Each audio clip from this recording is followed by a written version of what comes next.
दोस्तों, आज की कहानी है पापा मम्मी इतनी चिड़चिड़ी क्यों हो गई हैं। दोस्तों, कहानी शुरू करने से पहले अगर हमारे चैनल को सब्सक्राइब नहीं किया हो तो कर लीजिए ताकि आपके पास पहुंचे हर रोज नया वीडियो। सुबह के 6 बजे थे। अलार्म की घंटी लगातार बज रही थी। उप समीरा, अलार्म की घंटी कब से बज रही है, इसे बंद करो, मेरी नींद खराब हो रही है। आधी नींद में बड़बड़ाते हुए विवेक ने समीरा से कहा। समीरा ने जैसे तैसे अलार्म बंद किया और बहुत ही बेमन से उठी और हाथ मुंह धोकर अपनी बेटी आराधना का टिफिन बनाने के लिए किचन में चली गई। हंसमुख स्वभाव की समीरा का स्वभाव इन दिनों बदला बदला रहने लगा था। समीरा खुशनुमा दिल की मिली का खिलखिलाकर जोर से हंसने वाली, सबके दिलों पर राज करने वाली एक बेटी, एक पत्नी, एक माँ थी। किसी को भी दुख देना तो जैसे उसको आता ही नहीं था। समीरा और विवेक की शादी को 15 साल हो गए थे। शादी के 3 साल बाद उनकी एक बेटी आराधना हुई। आराधना के जन्म के बाद समीरा ने अपने स्कूल की नौकरी को छोड़ना उसी समझकर बेटी आराधना के पालन पोषण का दायित्व निभाना अपनी पहली जिम्मेदारी समझा। अपनी जिम्मेदारियों को बखूबी निभाती हुई समीरा एक अच्छी बीवी और माँ का रोल बखूबी निभा रही थी। समय बीता गया। आराधना 12 साल की हो गई थी। बेटी को अच्छे से पाल पोस कर बड़ा करने में उसकी पढ़ाई लिखाई और घर के कामों को निभाते निभाते समीरा ने अपने ऊपर तो जैसे ध्यान देना बंद ही कर दिया था। नई नई शादी के बाद पूरा बन ठन कर रहने वाली समीरा पहले जैसे समीरा नहीं रह गई थी। आराधना, उठो आराधना, माँ ने बेटी को जगाते हुए बोला। स्कूल के लिए देरी हो रही है, बेटा उठ जाओ, स्कूल बस आती होगी। मम्मी थोड़ी देर और सोने दो, बेटी आराधना ने कहा। ये सुनती आराधना को जैसे घबराहट सी होने लगी। एक छोटी सी बात पर समीरा सिला पड़ी। थोड़ा गुस्से में कर सबर में बोली, क्या किस्मत पाई है आप लोगों ने, तुम्हें भी कोई फर्क नहीं तुम्हारे पापा को। एक मैं हूँ जो सबसे पहले जल्दी उठकर सबके लिए खाना बनाती हूँ, टिफिन तैयार करती हूँ, मुझे पूरा सोने को नहीं मिलता। ऐसे सब सुनकर विवेक की नींद खुल गई। उसने समीरा को बोला, क्या हुआ समीरा, क्यों तुम आजकल हर वक्त उखड़ी हुई रहती हो। तो बेटी आराधना ने पापा को बोला, पापा आजकल मम्मी इतनी चिड़चिड़ी क्यों हो गई है। मेरी पढ़ाई लिखाई पर भी पहले जितना ध्यान नहीं दे पा रही है, ना ही मुझसे ज्यादा बात करती है, पहले जैसा खिलखिलाकर हंसती भी नहीं है। हर बात पर जला के मुझसे बात करती है, कभी खुश हो जाती है और एकदम से दुखी। 12 साल की आराधना अब काफी समझदार हो चुकी थी।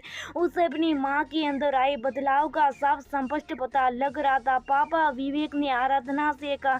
आराधना, कोई बात नहीं बेटा, भी स्कूल के लिए तुम्हें देरी हो रही, तुम तुरंत उठो और फटाफट से तैयार हो जाओ, मैं इस बारे में तुम्हारी माँ से बात करूंगा। बेटी के स्कूल जाती विवेक ने बड़े प्यार से समीरा से कहा। समीरा, अच्छी सी 2 कप चाय बना लाओ, साथ में बैठकर पीते। पर समीरा ने कहा, अभी बैठकर पी लो, मुझे बहुत काम है। विवेक भी अपनी पत्नी के व्यवहार में आए बदलाव को इन दिनों साफ स्पष्ट महसूस कर रहा था। समीरा खुद समझ पा रही थी कि ये उसे क्या हो रहा। छोटी छोटी बातों पर गुस्सा कर देना, जल्दी से किसी की बात का बुरा लग जाना, किसी काम में मन ना लगना, ऐसे कहीं लक्षण उसमें साफ देखने को मिल रहे थे। पति के घर आने पर उनसे ठीक से बात नहीं करना, खाना बनाने वक्त खाने में कभी नमक तो कभी मिर्ची का तेज डलने, ये सब अब आप बात हो गई थी। विवेक ने अपने दोस्त की बीवी जो कि एक डॉक्टर थी उससे एक बारे में बात करी और अपनी बीवी समीरा के सभी लक्षणों के बारे में बताए।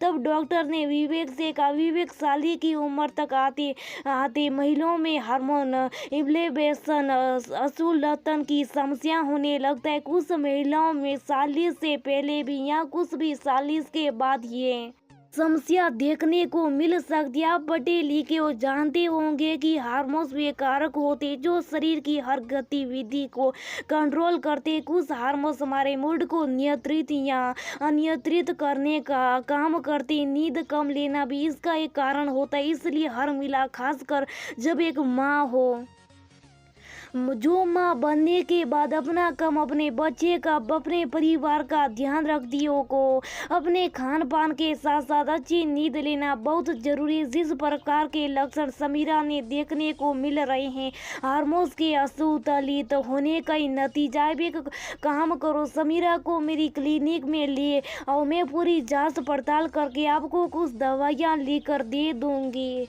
साथ ही साथ लाइफ स्टाइल को बदलने की सलाह भी दूंगी। कुछ ही दिनों में वह ठीक फील करेगी, लेकिन आपको भी उसका पूरा ख्याल रखना पड़ेगा। ऐसी अवस्था में एक महिला को प्यार की, सपोर्ट की, अपनेपन की ज़रूरत होती है। जहाँ तक मैंने समीरा को जाना, वो एक बहुत ही सुलझी हुई, बहुत ही खुशनुमा दिल की महिलाओं से मिलकर मुझे हमेशा खुशी ही हुई है। सबको खुश रखने वाली को हमारी ज़रूरत है। मूड का अनियंत्रित हो जाना कई बार अपने कंट्रोल में नहीं होता। ऐसे में कई बार इंसान गलत शब्द बोल देता है जो कि वो बोलना नहीं चाहता। उस समय हमें ध्यान रखना है कि ये उसके मूड स्विंग्स की वजह से हो रहा है। ऐसे में पति को या परिवार के बाकी लोगों को उसका साथ देना चाहिए। प्यार, अपनापन और सहानुभूति पाकर बहुत जल्द महिला या पुरुष जिसके साथ भी ये समस्या हो रही है अच्छा महसूस करते और जिंदगी की गाड़ी बहुत अच्छे से चलती रहती है। मैं भी एक बीवी हूँ, एक माँ और एक डॉक्टर भी। ये लक्षण मैंने भी बहुत बार अपने में महसूस किए हैं। उस समय आपके दोस्त ने मेरा बहुत साथ दिया, क्योंकि पति का साथ इस अवस्था में बहुत जरूरी होता है। घर की गृहस्थी को चलाने के लिए पति और पत्नी का आपस में तालमेल होना बहुत जरूरी है। विवेक को अपने दोस्त की डॉक्टर बीवी की बात बहुत अच्छे से समझ में आ गई थी। उसने डॉक्टर को धन्यवाद कहा और रास्ते में घर आते समय एक फूल वाले से फूल का खुद सस्ता खरीदा और घर आकर अपनी बीवी को दिया। गुलदस्ता देते समय एक प्यारी सी मुस्कान बिखरते हुए विवेक ने समीरा से कहा, मेरी प्यारी सी बीवी की पहले वाली हंसी वापस लाने का समय अब आ गया। और विवेक ने समीरा को बाहों में भर लिया।